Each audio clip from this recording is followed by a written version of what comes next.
Greetings, everyone, and welcome to the Spirit Side Podcast. Joining me again today is Stan Wanglund, and we're going to talk about those mysterious strangers who are never there, people you might meet in bizarre places or even public places, and then you find out they never existed. So once again, welcome to the podcast, Stan. Good to have you. Oh, thanks, Paul. It's great to be here, and your audience just missed us having podcast bloopers. And indeed, I am Stan Wanglund. I'm a clinical psychologist retired from the state of New York, and I'm also an adjunct professor, actively employed currently. So just so that your viewers know who the heck I am. Okay? Yeah, I was trying to introduce him properly with his titles, and I kept stumbling over it because, as I was telling Stan, I think it's nice for people out there to know that there are very educated, scientific people, that believe in spiritual things and have experienced things they couldn't quite understand.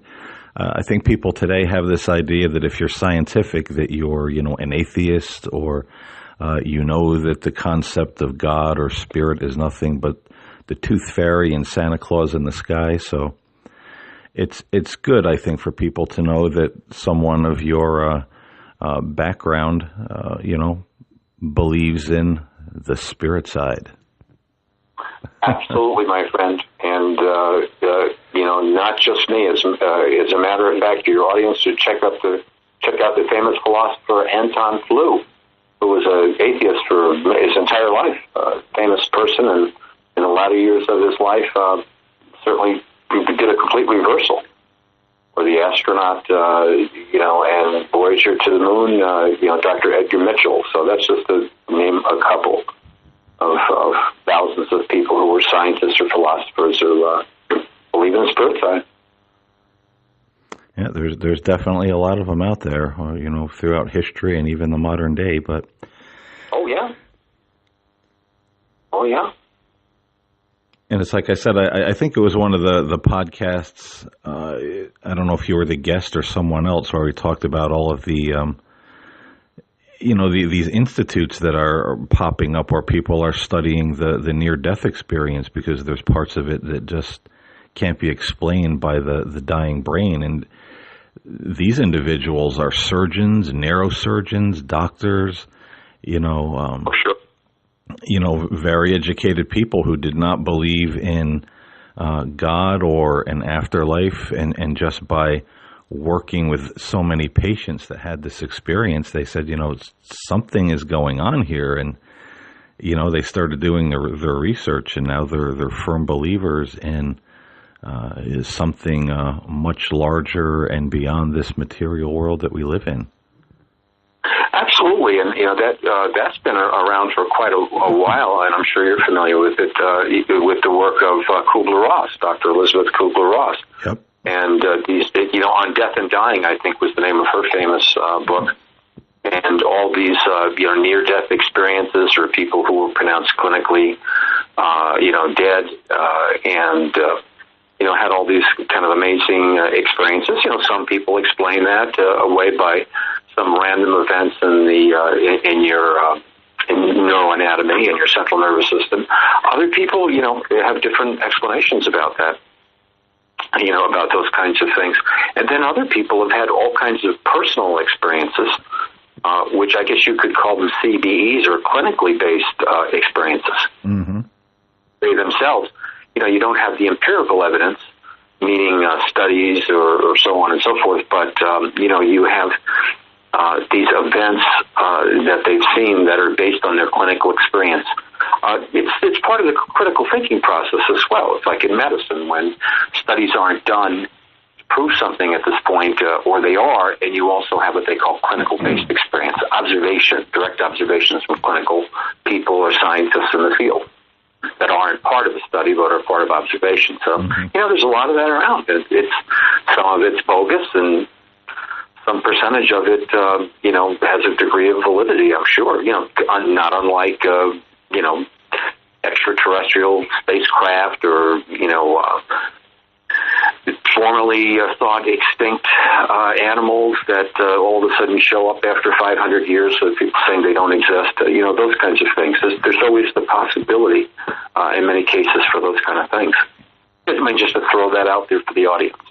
It's not just a bunch of ravings of people who are lunatics. You can be a sane, stable, non-delusional person and, have these experiences or, think that there might be some degree of validity to them. So I'm glad to be on your show and to talk about them. And I think we've got some interesting things today. I know you do, to be sure. Yeah, I was talking with Stan the other night, and we were just got into talking about some of these personal experiences, and this is where we got the idea for the podcast, because we were telling some really great stories of personal experiences that we had, and just thought it would be a good idea for folks out there to hear them, because they're interesting, they're comforting, and it certainly does open up the mind to say, who or what else is out there beyond this little three-dimensional reality that we live in. Absolutely. You perfectly said. And one of those stories, I guess I'll kick the football here, get the game going. Now that I've done the podcast and Angel Came Down, part 1 and 2, and people are a little bit familiar with that, I'm sure that some folks may remember in a past podcast I had mentioned this strange girl that I met when I went to a bookstore at one point. And now, I can expand on that story, because the thing was, I've had this angelic experience in the past, and I didn't know what it was. Was it alien? Was it angel? Was it my own imagination? Was I, bonkers in some particular way? And it was the late summer of 2003 where I really kind of went on a quest to try to find answers. And one of the things that happened, I had just gotten over this really, really bad summer cold. And I ended up one weekend going to the bookstore, me and a friend of mine. And it was a little too soon after the cold. I mean, the bookstore was, an hour's drive away. It was a hot summer day, in August by the time we got there. I was feeling kind of run down. And I went into the bookstore, and there was a particular author that I wanted to look up, a metaphysical author, Emmett Fox. I didn't know if he still had books in print, if I could find any. And I went upstairs in the bookstore to where the metaphysical section was, and, they had a little kiosk there, and there was this, young girl. She was kind of short, black hair, glasses, and I walked up to her and I asked if, they had any books by this author.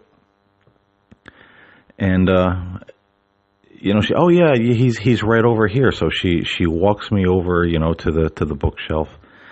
And on the way I'm explaining to her, I was like, man, I figured I'd stop and ask you rather than, go hunting myself, getting over this summer cold. I'm a little woozy. And, just making small talk, and we get to the bookshelf, and she pulls all the books of Emmett Fox off. We have this one, we have this one. I'm like, oh, thank you. And then she stands there while I pick my books out, like she's waiting. And then when I'm all done, and I get the ones that I want, and she's walking next to me as I'm leaving, and she's like, do you want me to walk you to the counter? Do you want me to, walk you to your car, or are you okay? I'm like, no, it's fine. I just a little woozy, a little fuzzy headed. She was like extremely nice, and there was an escalator that went to the downstairs, and I got on the escalator, and she's, standing at the top of the escalator as I'm going down. And she's like, well, if you need anything, if you need any help, come back and let me know. And I was like, yeah, it's fine, thank you, you know. And so, long story short, and the interesting part was too, just to throw in, as I noticed her name tag was Sarah, which was the same name of this being that I had encountered in the past. Sara, no H at the end.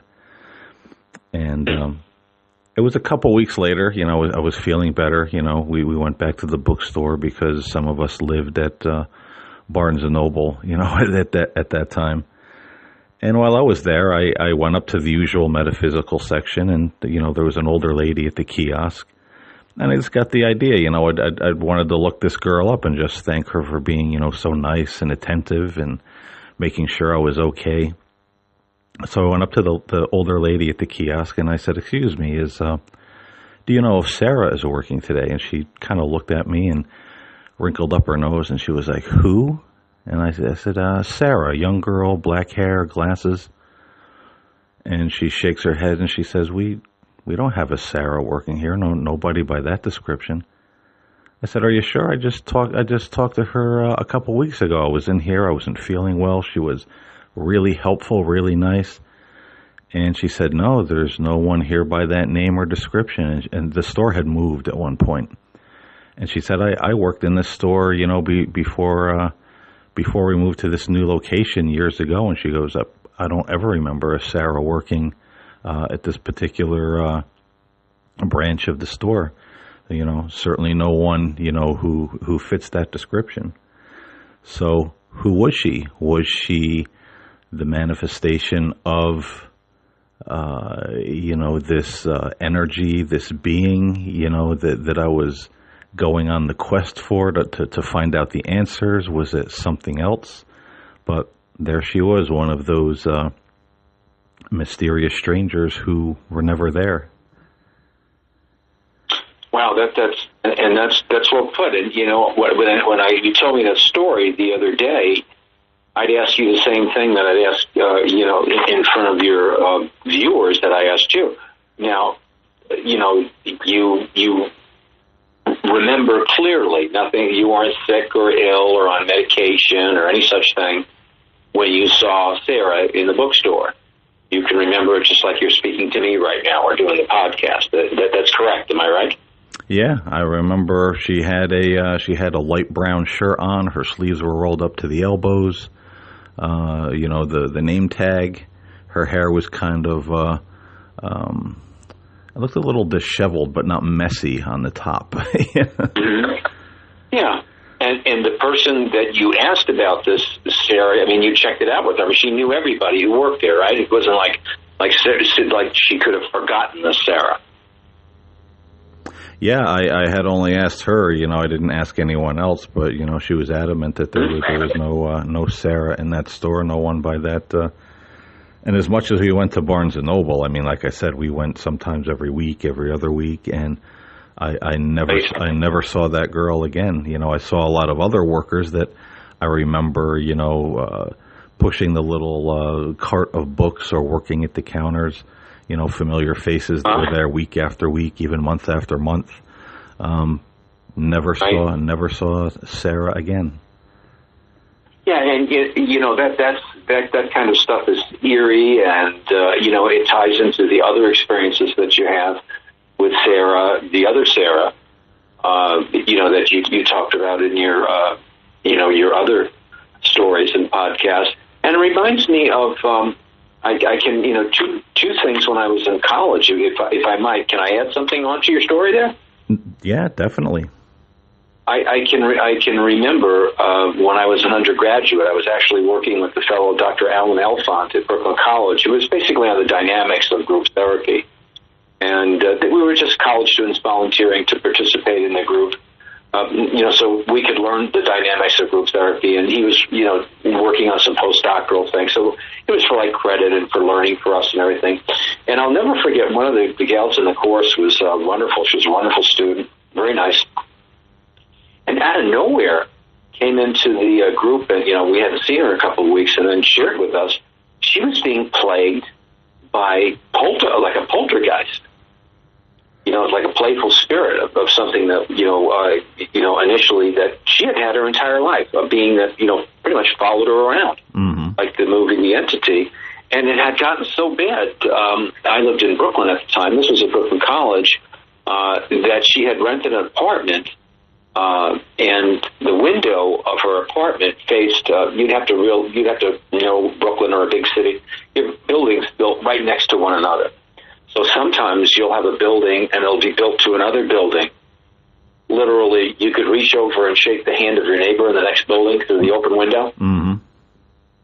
And, they had a building like that, and the building had been, sold and condemned or whatever it was, and had been all bricked over.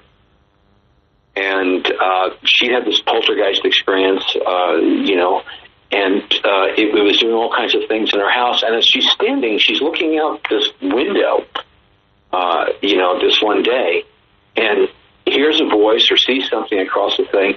And from her window, where she's standing, it comes like an object, like a rock or a pellet or whatever it was, boom, through the window and lodged in the wall. Wow. And, like if somebody fired a bullet. She didn't know what happened, and I can't recall whether she had gotten grazed or whatever it is, but she had to get the New York City police involved. And when the police involved, they thought she was faking or whatever the hell was going on. And when we asked her, why? It's because the trajectory of the bullet, which indeed did come through the window, because it didn't shatter the window, it came through the window, and the entry, like I would make an entry hole in the outside of the window. There was whatever object came through the window, the object came through from the other side, outside, but everything was walled up. She was like on the 6th floor. Wow. Yeah, that's a wow moment. Yeah, definitely. I'll never forget, Dr. Alphon, thinking, wow, is this girl that kind of lost her mind? And no, we found out afterwards she was, deathly serious, and this had indeed happened. And parapsychology at that time was, this is in the early 70s, it wasn't a really big thing. And if you were a psychologist, that was pretty much the kiss of death if you were involved in something like that, Yeah. We didn't really pursue it. Now, when I was at St. John's University, taking my graduate work, I took a graduate seminar, and you guys can check him out on Google, that was chaired by Dr. Rex Stanford. I think he's still alive, and he's around. He was a couple of years ago, and I looked him up, and he was from Duke University, with the famous Rhine studies at Duke University. And my goodness gracious, I was the only other graduate student in that seminar, because everybody else had a PhD from another discipline, and everybody was there for the parapsychology stuff. Because these are highly trained academics, in various fields. Because at that time, the government was heavily involved, particularly in Russia, in studying these phenomena, whether it be like astral projection or long-distance viewing. I think I mentioned this before, in spirituality, but all kinds of things to do with the paranormal. I never realized with myself until many years later that and everybody who knows me, my family members, that's my dog, that's not a spirit. By the way, if you hear barking in the background there, everybody in my family would say, "Wow, you have this ability to have an idea about what's going to happen in the future, or something that's going on, like a precognition, something that's going on, and you shouldn't know about it." And I never realized I had all the classic features until I was in my early 40s, and I took some courses in parapsychology, and I found that I had all of the classic kinds of things where I could see events that concerned you, like little miniature events that were like video. Right. I'll see something, just like a little video thing, and get an impression, and I don't necessarily know what it means, but it has to do with you. And I never realized, because I had never been taught that, these are the classic features. That, and electric outlets, circuit breakers, light bulbs, everybody knows, you burn out all the time when I'm highly agitated. I have very sensitive skin, and I think that's one of the reasons as well. I think I throw my immune system off if I become agitated or upset about something. But I can remember my son calling me from Iraq and light bulbs blowing out. The house that my son lives in now, that was our family home, I had to have the circuit boxes changed. At one point in time, it was almost the fourth time. And the electrician there, and they said, we really can't tell you what's the matter. And then my wife finally realized it, and they said, well, of course it's Stanley. He's wasting our money. And wherever we'll move, it's the same thing. And if you came to the house here, I was nervous about doing that Neil Haley show last week. Yeah. I had two reactions. Number one, I have a little patch of eczema that's fired up. And the other thing is we've probably replaced 4 light bulbs. So you were nervous to talk to Neil. Yeah, I had some anxiety about it. That was a big deal for me. When you're thinking of 3 million viewers or whatever it is. I mean, I wanted to do a nice job and everything. I was a little bit apprehensive with that. Now, what the heck does that have to do with people not being there? I'm just setting the stage. May I tell the story about my mom, or did you want to throw some other stuff out here? No, keep rolling with it. It's very interesting. Well, Yes, I wanted to just set the stage for things. Now, my entire life, I've also been, I'm not going to just use the word spiritual, I've been a religious person. I believe in God very strongly. I believe that I have a personal relationship with my God, and we've gone over this before in other shows. Like other Christian folks, it's not anything unusual. Some people think it's nutty, but I promise you I'm not delusional or crazy or whatever. I feel I have a personal relationship, and I can, talk to God like I'm talking to you, and I can get a sense of what that answer is immediately, or whenever it's appropriate. And it's understandable to me. Now, could that be my imagination or whatever? If you want to believe that, fine. I can understand you if you're not a believer and you think I'm manufacturing that, but I know that I'm not. And I can do that. I do that in times where there's nothing I'm looking to gain from that. It's not like I'm sick or dying or I'm praying for somebody, just in a normal conversational kind of way. Well, I just want to set the tone for the kind of spiritual person I am. My daughter had passed away over a period of time, and my father had gotten dementia, and we had cared for him, and he had passed away. And then my mom had finally reached a point where she couldn't be cared for anymore at home, and she had to be put in a nursing home. And she was just there for a short period of time, and she was not in a good way. She was very miserable about the whole situation. And to make a long story short, probably the only 2 people who really visited her with great regularity would be myself, my wife, to a lesser extent, and my son John. Other people would stop up, periodically, but she was, really so negative with different things. It was not an enjoyable experience for anybody else, and she really didn't, in some ways, get something out of it. She just needed someone to tee off on, and lots of times that happens, when people are old and they're hurting. But trying to set the stage as to what, to what things are. I have to add one other piece, that probably the only 2 people in my entire family who really are of religious nature is my son, Jonathan, who actually happens to be a commissioned minister, amongst other things. He's a social worker. And myself. My wife is an atheist. My other children are atheists or agnostics. And, nobody else is really a active believer or takes that seriously or does any studying about it on a daily basis like I do, or my son might periodically. But here we are. We're supposed to go someplace, and I get a call from the nursing home that morning. And, they say, gee, your mother's not doing very well. You might want to get up here. And I was supposed to go to a concert with my son and his wife up at Turning Stone.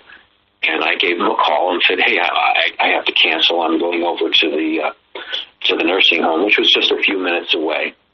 And we went over there, he and I. Everybody else stayed home until we could see what was the matter. And I would share my frustrations with him a great deal about my mom and, how see her deteriorating like this or whatever, and just being in this ugly place in many times. Mm-hmm. And also the thing that had gotten me through that, my father's death, my daughter's death, very greatly, were my religious beliefs.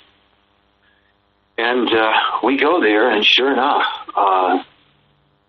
she's has that death rattle that's going on, and she's unconscious, and I could tell, being in the health field, that the time was of the essence here. So the staff there said, would you like to call a minister? And it looks like this might be the end for her sometime during the day. It might be good to get last rites. And I said, yes, I would. And, they went, ahead with the procedure, and she looked like she was getting, worse. And I said to my son, no one's going to come. And of course, no one did eventually come or anything else like that. And I said to him, why don't we, the two of us, I said, we're the only two believers and everything else. Why don't we, try and give her our version of the last rites, mm-hmm. and say the proper things over her. Now, to me, it was, it's a very profound thing to have your beloved mother there, my son, just the three of us there. Just the three of us there, all related, all the generations in there. And with great sincerity, I took my son's hand, he took mine, we put it on my mother, and we said a very short and beautiful prayer. And to make it very simple for the audience, it was pretty much that, my mother was a wonderful person, and we'd like you to take her. We'd like you to take her because she was unhappy. Right. And without my father, and just being in this, rotten nursing home, it doesn't matter how nice the place is, and she just hated every second of it. And, could he be merciful and do that? And, we knew that if we asked, that God would do the right thing. And we made that request very humbly and sincerely, the both of us. Well, I swear to good God Almighty on their graves how serious I'm being. It wasn't, I don't think, 90 seconds later, and boom, my mother just took a happy last breath, and wham, you wouldn't even know it. Was gone. Wow. That was it. Nothing like in the movie, nobody, no death rattle, no nothing. Gone. Goodbye. Peace. I looked at my son. He looked at me. And again, somebody might say coincidence or whatever. And I said, well, God really does answer your prayers sometimes, doesn't he? And he said, he sure does. And we said another prayer over and everything else like that. And then we did a couple of things, literally for a few minutes, that we had to do because I was going to come back later on and make sure some other things that had to be done, with the procedure of somebody passing away, that everything had been provided for before that would be taken care of. And it was that time in the morning on a weekday when nobody's there. And I had been to the nursing home along with my son a million times. And you see people coming up and down there and whatever it was. We knew everybody. And you don't see anybody. You don't see too many new people or whatever. So anyway, we're kind of blown away by this 90-second clock. And the manner of my mother's passing, how beautiful it was, and how in line it was with our prayer. And I said, geez, to my son, I wish everybody could be at something like this, because you talk about giving people hope and feeling good. And I said to him, gee, thank you, God. And we walk down the hall, and we get in the elevator. And just as we're getting in the elevator, it was always a pain in the neck. I'll never forget with the elevator. You had to have the staff open it up for you, when you're on certain floors and everything else, so that people don't, get away or whatever. And out of nowhere, these two people get on the elevator. And one person was, like a taller woman, and the other person was a little bit, shorter. And they both had on these odd T-shirts. or sweatshirts, whatever the heck they wore, some kind of shirt. And it was so unusual. I've never seen anything like that. And there was never any religious things up at the nursing home. I never saw anything, even during the holidays. I never saw anything that had to do with religion. But most of the people had these shirts on that clearly said, God loves you, God bless you, something about the Holy Spirit or whatever. There were these religious shirts on. And they got on, and they were kind of like two people out of like the Twilight Zone, when you see one of those things. All right. These weird characters. And, my mother just died, for Christ's sakes. And I'm standing there with my son, and forgive my language, but I'm being serious with you. You know when somebody's making up a story when they're telling you something real. Mm-hmm. To say that, I'm a trained observer, to say that they were just the average two Joes getting on the elevator, no, that wasn't the case. And my son, I never said a word. I look at him and he looks at me, and it was like, whoa, look at those shirts. He had the same thought that I did. And we didn't say anything. And then the elevator comes down to the ground floor. And we never saw these people. We were just coming down 2 floors. And the two people both look at us and they said, God loves you. Nice. Get off the thing. Not God bless you. I remember it correctly now. God loves you. And the doors closed. Away they go. Again, that's when they weren't there anymore. I said to him, did you see that? He says, don't even say it. I said, nobody's going to believe it. They're going to think I'm making... Number one, they're not going to believe the 90 seconds. They're not going to believe out of nowhere at 10 o'clock in the morning on a Tuesday morning in Binghamton, New York, two people that we never see at the place get on. They both have religious T-shirts on that mirror the event that happened. And then they don't know us. And as we get off, they don't say, have a nice day. They don't say, they say, God loves you. Now, awesome. Could it be a big coincidence? I guess you might say that. That same feeling that I had, that's why I gave you the setup with the blowing out the lights and everything else like that. Mm-hmm. I had goosebumps before they said anything.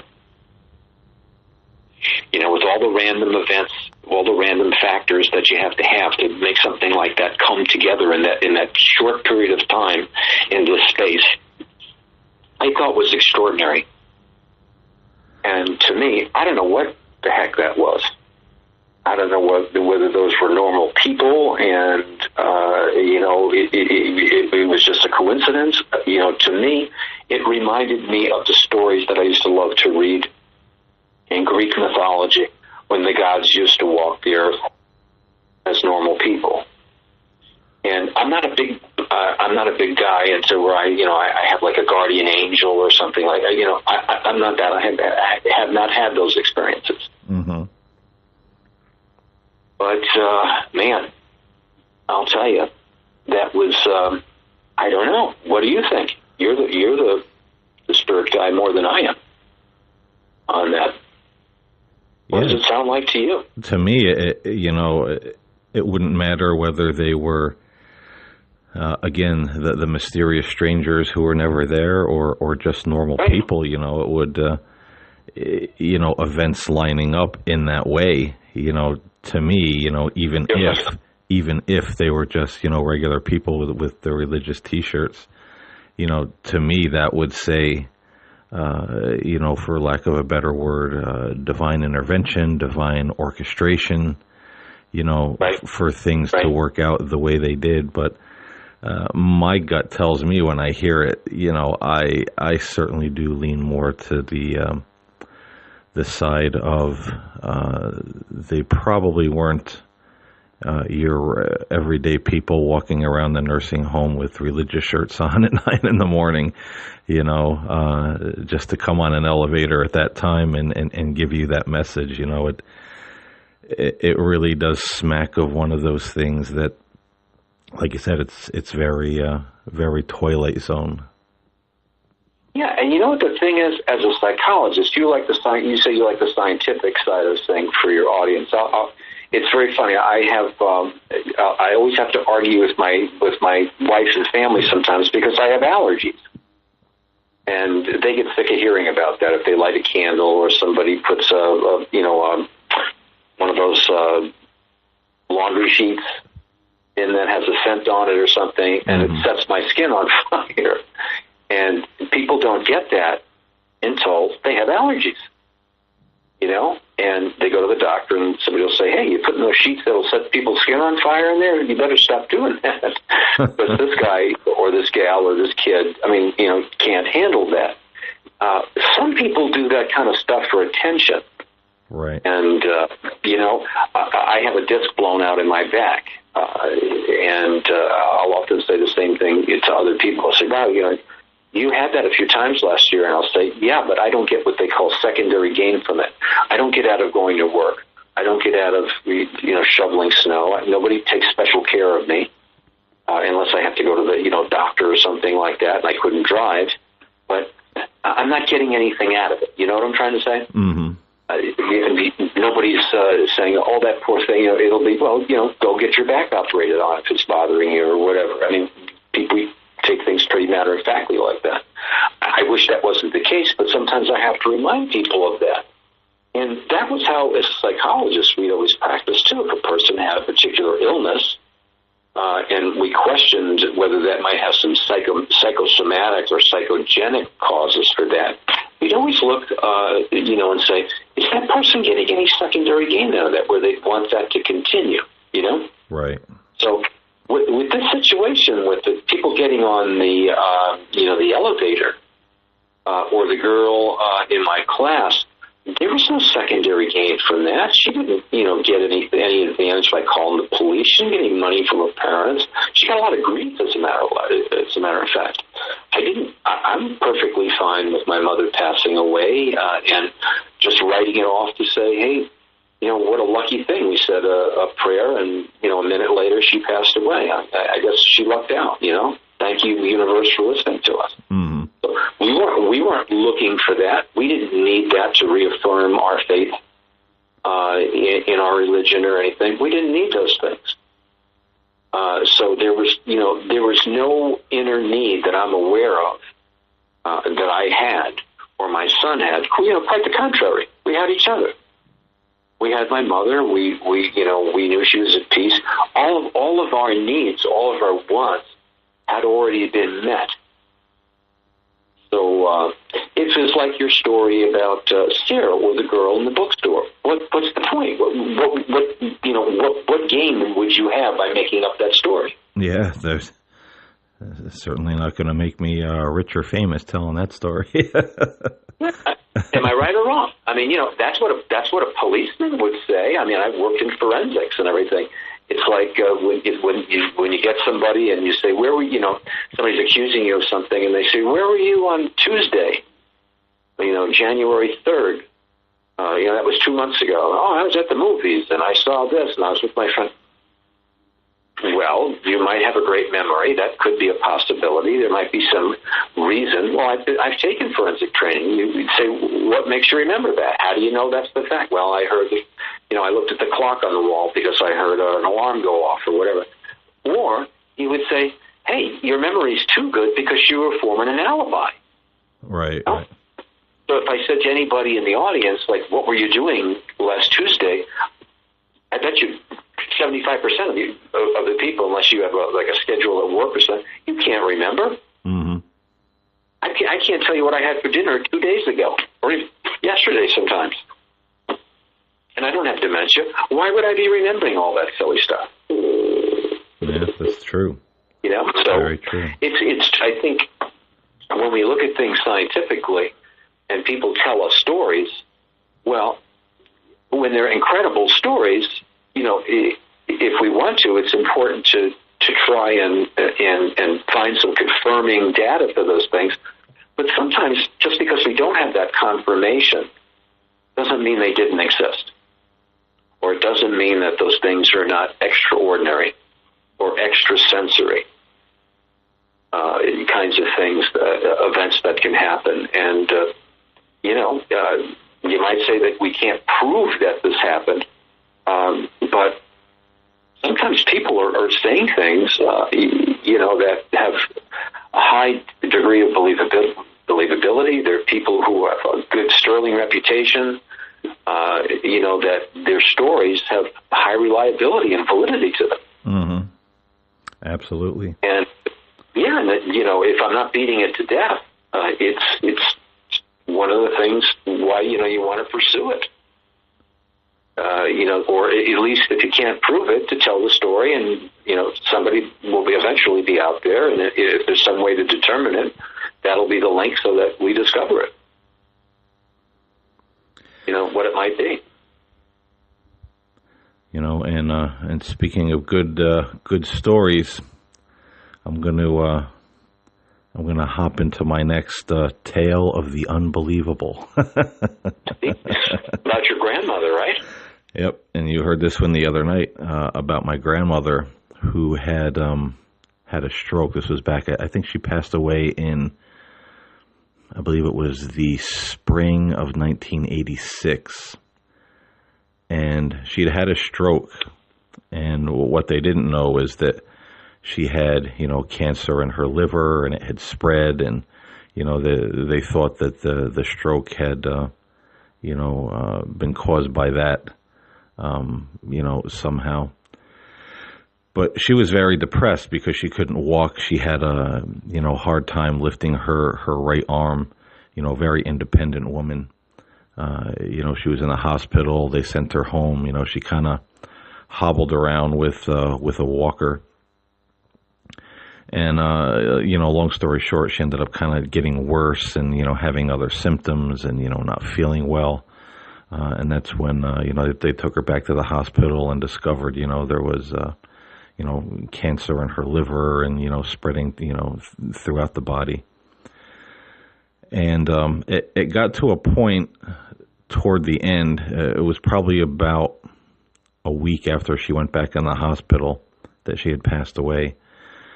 And I got home from work one night, and I lived with my grandmother at that point. And my one uncle was there, and he said, you better come up to the hospital. She's not doing so good. They don't, we don't know how long she's going to, be here from here on out. So I went up to the hospital, and previous to that, she didn't recognize any of the family members. She wouldn't really talk to them, or very little. She didn't know who they were. But for some odd reason, she recognized me. I would walk in the room, and she would, ask me what I had for dinner. I was always, back then, I was always making cheeseburgers, and she'd always ask me, did you eat any cheeseburgers? Did you, watch any, did you watch any ghost stories on the VCR? Just like normal life. And so we got up there that night, and the rest of the family was out in the lobby, my other uncle, my mother, my father. And they were like, nah, she's not even really talking to us. She doesn't, know who any of us are. And they said, why don't you go in and see if she still recognizes you, So I went in by myself, I went in and she did, she recognized me. Oh, are you eating okay? She was one of those grandmothers always, putting food in front of you. And previous to this, when we were, before she had, got to that point where she didn't recognize anybody, she would tell us about this minister that would come into her room at night. His name was John. How nice he was. He would sit and he would talk to her and, talk to her about God and heaven. And, he was such a nice guy, always talking about, the minister John. So that night I go into her room and I'm talking to her, and, she's asking me, if I ate, how's everything going at work? And then she, her countenance kind of drops and she's kind of looking down. And, I said, what's the matter? And then she said, John came in here the other night and he said that he was going to come here tomorrow night and take me by the hand, and I was going to get up out of this hospital bed and walk out of the hospital. And I said, is that bad? You want to walk? And she goes, yeah, I know. She goes, but there's, all those other people, all those other people out there, meaning the family. She says, they want me to stay here, and I don't know what to do. And I said, well, if John comes, tomorrow night, and you can get out of that bed and get the hell out of this place, you do it, And she looked up with this big smile, and she said, really? And I said, yeah, if he comes and, you can get the hell out of that bed, you get out of here, And she said, you know what? I'm gonna, when he comes tomorrow night, I'm gonna walk out of this place.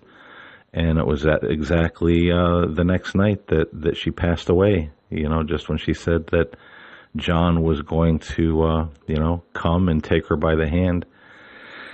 And it was at that point we asked, the nurses, who is the clergyman, John? She spoke so highly of him. Again, we want to thank this guy for being, so nice and, uplifting to her. And it was another one of those cases where, they said, we don't have a clergyman named John, it's just that they said all of our clergymen, they don't work past a certain time. So the hour that she was talking about, coming in like 8, 9, 10 o'clock at night, never would have happened anyway. So, again, one of those mysterious people that never existed, at least not in our particular reality. Yeah, certainly. Boy, that sounds like a tale right out of One Step Beyond.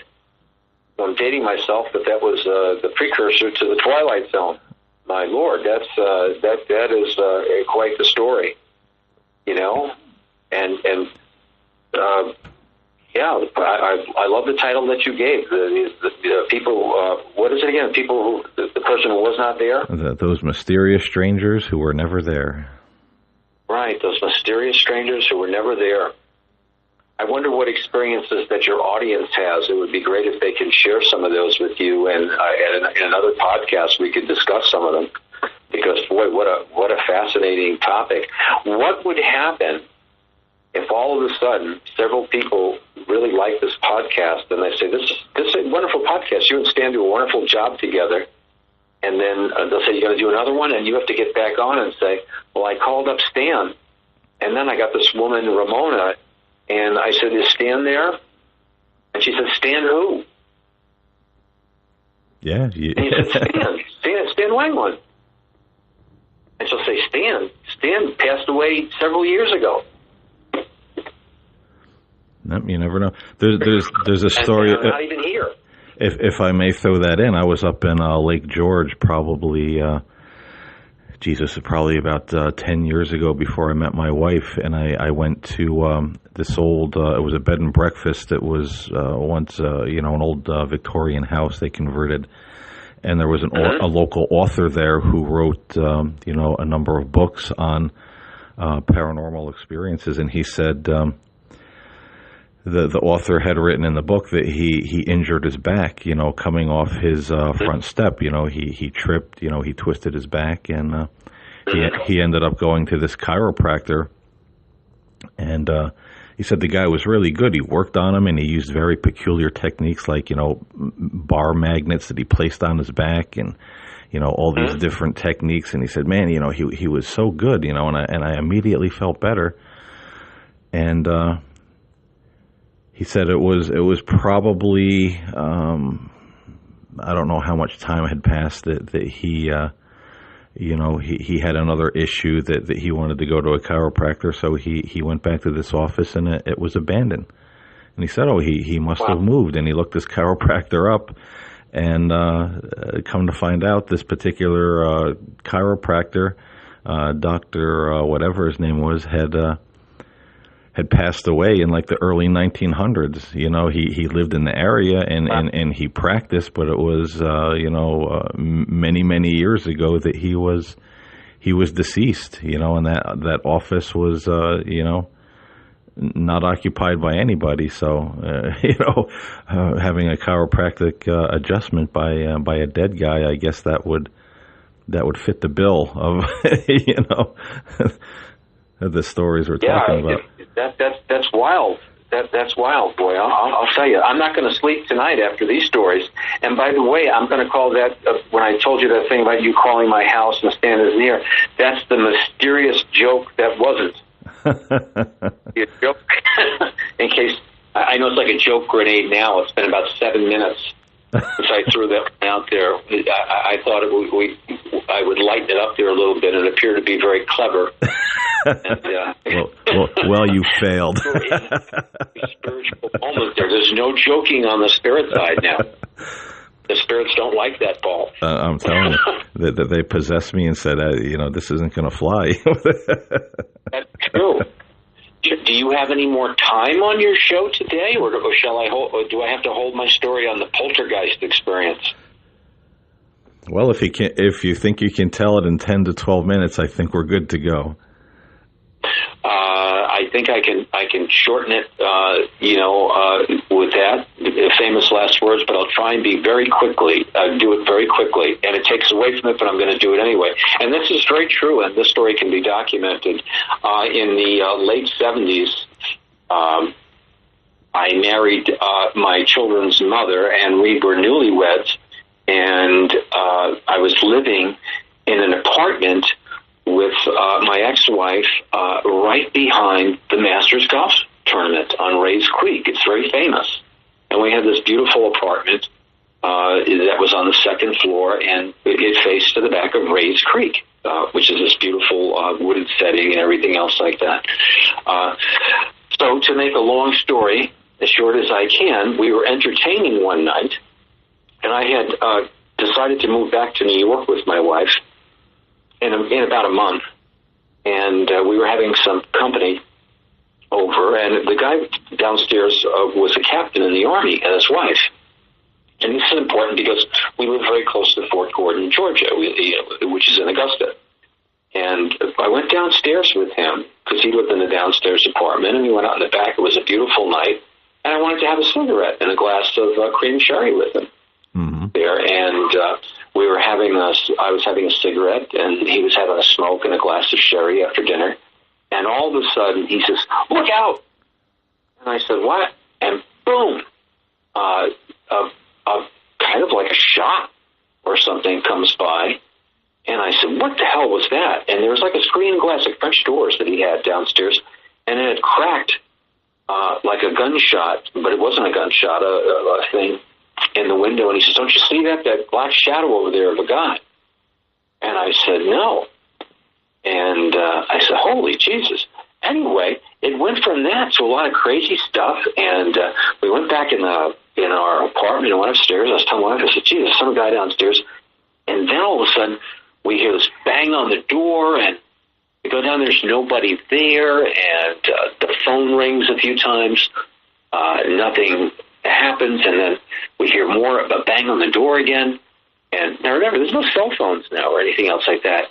Then there's the stuff that looks like Elmer's glue on the door. And there were some words on it that weren't directed towards me, but I guess were to my wife or something else. It said, "You dirty whatever." Wow. And is on the door. And I said, "Wow, that's pretty crazy." And then the lights in the hall are going on and off. So we called the police. And the police came over, and they investigated the thing, and they went around the building, and then they went in the woods and looked at everything behind the house, and all of a sudden, there's another knock at the door. And we go out there, the same stuff happens. This is where the cops are there. This is the Georgia police. Wow. You guys aren't kidding around. And this happens it finally stops after about an hour. And nothing. So, okay. Pretty creepy. Yeah. Well, it kind of rattled my cage, and I'll never forget. I went out. One of my best friend was actually a psychiatrist, the guy, Dr. John Clark. I called him up. I said, "Jesus, it's very upsetting." And I went out and bought a .357 Magnum, and he gave me another gun to keep on my ankle as a backup gun. And I figured maybe it was somebody when I worked in the psychiatric center. I don't know, but I was a beloved kind of a guy. I never had any problems with anybody. And I said, maybe it's somebody my wife dated or something, and the police went through that with her, and we couldn't think of anybody where that could be. Well, the next weekend comes, and we're having some guests over, and the same stuff happens again. But this time, it's like really big time. And stuff in the laundry room is all turned over, and, then banging on the doors and this and that. There's people out, lights going on and off in the apartment complex. Of course, the police come over, and then everybody said, what the hell's going on? Because there's 3 or 4 squad cars over there. And I'll never forget, one of the police officers said, can you come with me in the woods? And he took an M1 carbine, and you hear it lock and loaded. So, holy jeez. And he says, do you have a gun? I said, yes, I do. Do you have an open carry there? And I went and got my gun. And he said, do you know how to use it? I said, yes, I do. He says, can you back me up? And I said, sure. So we go in there. Now, I want you to think about that. You got police cars all the way with floodlights on there, and you got a guy locking and loading a thing. Well, this crap goes on, and about an hour, and, it seems to have ended. And we come back to the door downstairs, and I said, I think it's over. And he says, it looks like it. And out of nowhere, what comes and hits right at the ground? A penny. Right at our feet. And then a little piece of aluminum foil, like from a cigarette pack. Mm-hmm. And now, do you know how close somebody has to be for that to happen? Yeah. The next weekend, the police are furious now. And they're waiting for this to happen again, because now it's happening every weekend. And I have to be honest with you, they thought it might be a guy who was a magician that my ex-wife had gone out with, but a guy called Dixie Dooley. I couldn't make this up. But he was occupied those nights doing a show, so couldn't get him. And the next week, what do? The police said, hey, look, we're going to stake you out. And they had this dog, Max, the bloodhound, and they had guys put in the woods at about 4:30 in the afternoon, waiting for the sun to go down. And I'll never forget, my buddy John Clark, the psychiatrist, brought his shotgun over. I had a shotgun. We actually waited in my apartment, to see what would happen. I used to go to sleep at night pushing a dresser in front of the door and sleeping with a gun under my bed. Wow. That's how scary it was. This is the God's honest truth. I couldn't make this up. So, anyway, same shit happens, only this time it was a riot. There were cops running around. It was like a movie. There's something going on in the laundry room, and the lights are on. No, all the circuits are broken. Now, this is while the dog is out there, the sniper's in the woods, the whole thing. And one of the cops comes in, he says, the lights just went out, and look what we found. There is a penny underneath they screwed the lighting with a penny so it made everything short out, and then it stopped. So the next day, it was on a Sunday, I'll never forget this. My buddy, the psychiatrist, John Clark, he came over, he said, how you doing today? And he came over to have coffee with us in the morning. And I said, man, I'll tell you, that's unreal, man. I mean, I said, there must have been 12 policemen here the other night. There was like 4 squad cars. I said, that's pretty spooky. I said, I have to carry guns on me all the time because I think somebody's going to try and kill us or whatever. And it always ends with this ringing of the phone 3 times. And I said, there's people right in the building as the police are there. How could they miss him? And he says, well, where did this all start? And I said, I'll show you, Dan. I'll show you where the whole thing started. And I bring him downstairs. It's just out to the backyard. And I walk about 25 yards away. I'll never forget my ex-wife's up there. And I said, hey, throw me down a pack of cigarettes, would you, from the 2nd floor? And she does. And I come back over, and I said, it's right here. And it was a cold day. It was like in February or something. And but we were in Georgia. It just a little chill in the air. And there was this fallen tree. And I said, the thing that gets me, John, is the little thing from the cigarette pack or the penny where we were standing. I mean, how far could you throw that? I mean, it was obviously whoever did that or whatever did that, this black shadow, this ninja, whatever, it landed right at our feet. We never heard anything. And as I'm talking to him, I said, but my buddy Larry downstairs, the Army captain, said he saw something right around here, near the tree. And he says, where? I said, near the tree that we're right on right now. And at that point in time, it just started to snow. The snow came down, and guess what happened to the tree, Paul? I couldn't tell you. How about if I told you on my late daughter's grave that the tree burst into flames? Wow. It was just like you took charcoal lighter fluid and put it all over the tree, and the tree burst into flames. It burst into flames so much that I had to run over to my ex-wife, who was up on the second floor, and say, throw me down the fire extinguisher that we had from the kitchen so that I could put it out. And that was the ultimate creep out, and I had about another week or 8 days before I moved back to New York, and I guess I was worried about the movie The Entity wasn't out by then, but I said, holy Jesus. The only thing that I could speculate is that maybe on the military base, some stalker or ninja-like person was stalking in the woods behind the house, and maybe I had seen my wife or my ex-wife in her underwear or something, or some crazy thing. Maybe there was some kind of chemical or something they could put on the tree that if you combine it with water would make it burst. I have no idea. It was totally crazy. But the most important thing is, how could you have all those Georgia police, a bloodhound out in the woods or whatever, but talk about mysterious people who were not there? There's one for the record books.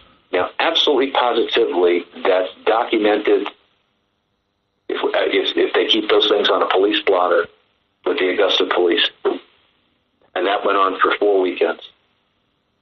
And you never found out if anyone in that house or area had died? Or... Never. And when we left, we still knew the people in there. That left. That problem left. Because what you're explaining with all this, and with the tree and being so aggressive, toward you and your wife. I don't know if anybody's ever told you this. That this has all the earmarks of being, poltergeist activity, but this would fall more in the line of something that they would say would be demonic, or a non-human entity that was harassing you guys. And here's the thing I didn't mention that's funny, and I don't think you're aware of this. My ex-wife had been married before to a very, very lovely guy. I was actually very dear friends with. I became very dear friends with his sister, a fellow John Lyons. And he was a restaurant manager, and they were very, very happily married, very, very much in love. Had a wonderful marriage. I always felt very, very sad. I always tried to think of him like, always revere his image, and try and be very kind and understanding regarding that. He had been shot to death in a murder spree. He was at his restaurant, and it was my ex-wife who found him. And it often dawned on me, but I said, I don't know why he would, because I obviously, was in love with my ex-wife. I was very nice to her. She was very nice to me and everything else like that. But who the heck knows? Maybe there was something, when you mentioned something like that, I have no idea. I mean, I couldn't picture his spirit doing that. But if there was such a thing like that, when you said like a demonic thing or a poltergeist, or who knows? I mean, since our marriage didn't work out, maybe that was something he wanted to bust up in loving his wife. Who knows? Yeah, it's kind of rare when you talk about hauntings by spirits of the deceased, when you have things like the spontaneous combustion and other, the banging too. Whenever they say the banging on the walls or the doors, it's usually kind of one of the earmarks of the non-human entities. They're always banging on walls, banging on doors.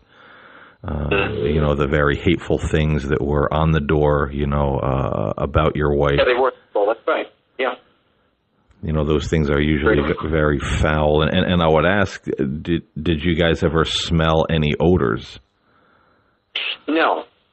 No, that's a good question. We never smelled any odors, but no kidding around. It was so serious that my friend, who was a psychiatrist, like I said, we actually waited, and we were totally committed. Whoever this person or thing was, we were, and we would have been within our rights in the law. We were prepared to kill whoever it was, to definitely shoot him, because we were definitely, in fear of our lives there, and the police were scared shitless. The police don't come back, and the police do not insert, like a hunter unit or a sniper unit.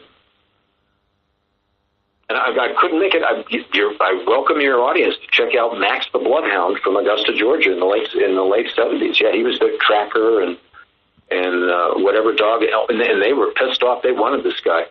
The thing that struck me the most, when I knew that somebody other than me believed in this, was the police officer who locked. I'll never forget the sound of a car being locked and loaded, and he had pulled his police car between the buildings and put the floodlight on. And, you say things, you look at things sensibly, and I said, Jesus, if somebody's playing a joke, like, hijinks to get a laugh out of something, somebody's got to be pretty serious to come back and do something like that, because, this is the state of Georgia in 1977 or 1978, whenever this was. Yeah, 1978. These guys are not fooling around. If you walk into somebody's home and you break into somebody's home, you have the right to once that person has crossed the door, they don't have to have a weapon in their hand for you to pluck them and shoot them. And what kind of human being would be that stealthy with all those cops around to get in your house? That's what I'm saying. Wreck the laundry room, short out the, the fuse box. Yeah, and it was crazy all the way from the beginning. I never saw any of it. No one ever saw this figure except the captain from the Army, Larry, and he didn't see a person. He just saw like a black shadow. And how long did you live in this residence before this started? Was it in the beginning, middle? Just about 6 months. Not very long. And it continued the whole time you lived there, or it eventually died off? It continued. It continued while we lived there until we moved, and then never came up to New York or anything else with us. I never experienced that again, and neither did my ex-wife. We never experienced any such thing. Yeah, you're probably lucky you got out, when you did, because some of these things, they say do follow people, like the girl you talked about in the college in New York.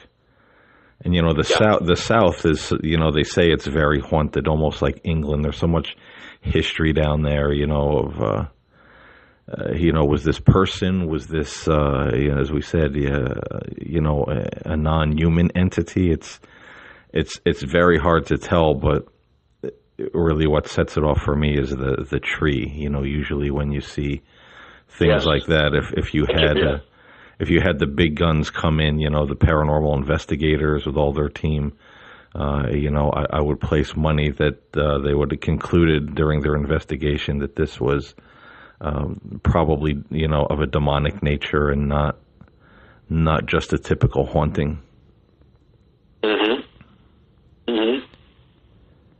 But the anger was definitely directed towards my ex-wife. There was nothing directed towards me. It was all, the nasty, filthy stuff on the door, which would always be there, was always directed towards her. But that begs one more very important question about your ex-wife. Was she haunted? Being when I was married to her for almost 20 years, no, I never saw any sign of that at all. I would never see. She wasn't a spiritual person of any great shakes and everything. She's very nice. She always had a lot of tragedy. It was very highly dramatic, very bipolar. Mm-hmm. Very disturbed family. Very, very, very bright, very brilliant father, very brilliant mother. Her brothers were very brilliant, but very destructive. High degree of alcoholism. in the family. Her brother committed suicide. Her younger brother was just like Leonardo DiCaprio in Catch Me If I Can, which would be a whole other story. I mean, he would assume identities and actually live them. Wow. And her father was a brilliant head of Armed Forces Radio Network, was a brilliant broadcaster and a brilliant scholar. Her mother spoke for real. I would always think she was a liar, about her family, and was not. Her mother spoke 5 or 6 languages. They were an amazing group of people in many ways, and also so terribly self-destructive. Not all of them. Well, those kind of entities like that can definitely be drawn to those kind of personalities. When somebody is troubled or destructive, and has that kind of aura, we'll say, they're more apt to draw that kind of thing to them when it comes to a haunting. Though you raise an interesting point that I have not. This is like a therapy session, folks. Her mother, who I'm not fooling you, was brilliant, and her family was from Belgium. Was a horrific alcoholic, and probably the meanest, nastiest person I've ever met, and would always sound like Mercedes McCambridge in The Exorcist. As a matter of fact, when we would visit her, I would say, Jesus, if I've ever seen anybody who was possessed, it would be her. But I was only using that as a manner of speech. You know what I'm trying to say? I viewed her right up until this instant as just simply a dreadful person and a violent alcoholic. But the more that you think about it, they had such a love and hate relationship. Her mother was insanely jealous of my ex-wife, who was a very beautiful a woman, and very popular with guys and everything else like that. And her mother was, just a miserable old drunk, to use a terrible term, and used to be the belle of the ball. And they had an extremely volatile nature. Wow. You wonder if that could be some kind of bad juju from the mother. I've never seen anybody so evil in my life as an alcoholic, and I've seen some terrible alcoholics. Her mother was dreadful. Well, with that, we'll have to say to be continued, because that brings up a question. As many have heard, my childhood was pretty abusive, and I lived in a neighborhood where there was all the neighbors. It was terrible. Infidelity, wife beating their kids, and those were the good guys. Yeah, and having that angelic experience. I mean, maybe it was something to ultimately kind of save my bacon, because this is something we'll talk about again. Because the whole neighborhood, it was like the Amityville Horror. It was everybody. It was just incredible, the things that I heard and seen and other people. But on top of all that, I just want to say, when I asked if your ex-wife was haunted, that's a going joke between me and Stan, but I failed, just like you failed. Abbott and Costello, we are not. No,